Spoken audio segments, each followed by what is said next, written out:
One of the most fun things about the Kingdom Hearts series story and being a part of this amazing community is that it's so fun to be able to talk about these crazy theories, this crazy lore, and having these in-depth analysis and discussions about the series story and characters. It's one of my favorite parts about it because everyone's so passionate, everyone has such crazy and different ideas, and a lot of the times when we do get our answers, it just snowballs and becomes more and more and more fun. Though after Kingdom Hearts 3 ended, we still had a few questions about things within that game, and more with Remind, though not as many as before. So we were mostly going into future games pretty blind. We had some vague concepts of things like Verum Rex, Yozora, Sora going to this world, what exactly this world was, and we did have a lot of ongoing theories and discussions from Kingdom Hearts Union Cross that was ongoing for the majority of Kingdom Hearts 3's development cycle. Though with Union Cross a couple of months ago finally ending after a long time, it's kickstarted probably some of the craziest plot developments we've ever seen in the entire series,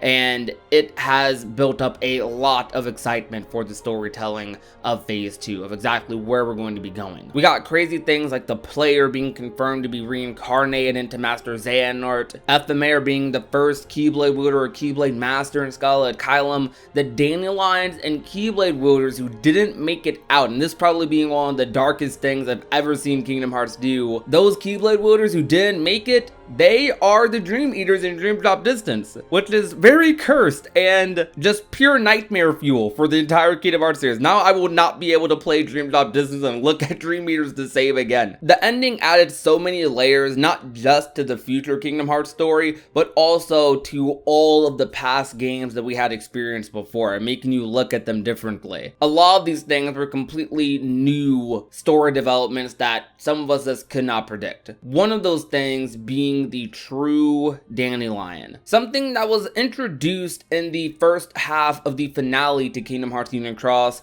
but was not expanded upon after. In a conversation with Darkness and Lushu, Lushu put the true dandelion in the Ark in the pod and sent them to some undisclosed location in the future, assumingly. A seed of light for the future. We have no idea who this true dandelion is. At the time, a lot of people were theorizing Ventus or Strelitzia. Ventus took his own arc, and we see where Ventus ends up, not in a blanket, not sent off by Lushu, so they are not the true dandelion for sure. Strelitzia, on the other hand, there is a little bit of a debate. A lot of people are still convinced that Strelitzia is the true dandelion, or could be, and I can't say it's completely deconfirmed like I did in my last video, but I do feel like it's very unlikely at this point for a couple of reasons that I'll elaborate on even more here. After many discussions, and especially after the finale would further unfold, Strelitzia is not really wrapped in a blanket here. She is in a cloak, similar to what we saw in the cutscene with Laurium and her in a flashback scene, but not at all similar, at least from what we've seen and what we have from the game's files, to what the person has on them that Lushu is carrying, which is a blanket, very similar to the blanket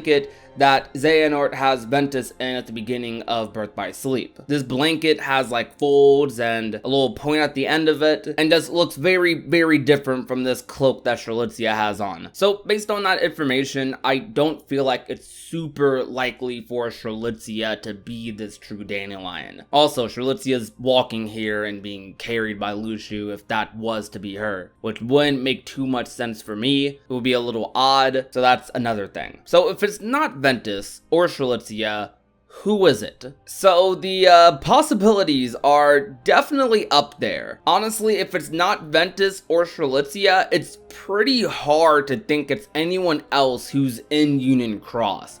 So my only guess would be it would be some character that we've already seen. That's my guess. Or it could be a completely new character. That's always possible, especially with the next arc and us being introduced to more Verum Rex characters. The Master could have done many things leading into this big plan of his. But I would say some options that are pretty likely-ish in my head, or at least more likely than Ventus and Strelitzia, would be Kairi, maybe Ava. I've heard that name thrown around a little bit. And if not those two, the only other person I can think of as a seed of light would be Sora. But all three of those options are absolutely crazy. So I think this is just going to be a huge twist in general, no matter who it is, because the people that it definitely isn't just make this even more interesting. So I think this is going to be a very huge twist going into phase 2, and I think it's something we should keep our eyes on. But if you enjoyed today's video, you already know what to do. Leave a like, share the video with a friend or family member, and last but not least, if you have not already and want to become a part of the union, all you have to do is hit that red subscribe button down below. My name is Prodigy, and I will talk to you guys soon. Peace out, you guys. Bye. Now she's a daydreamer.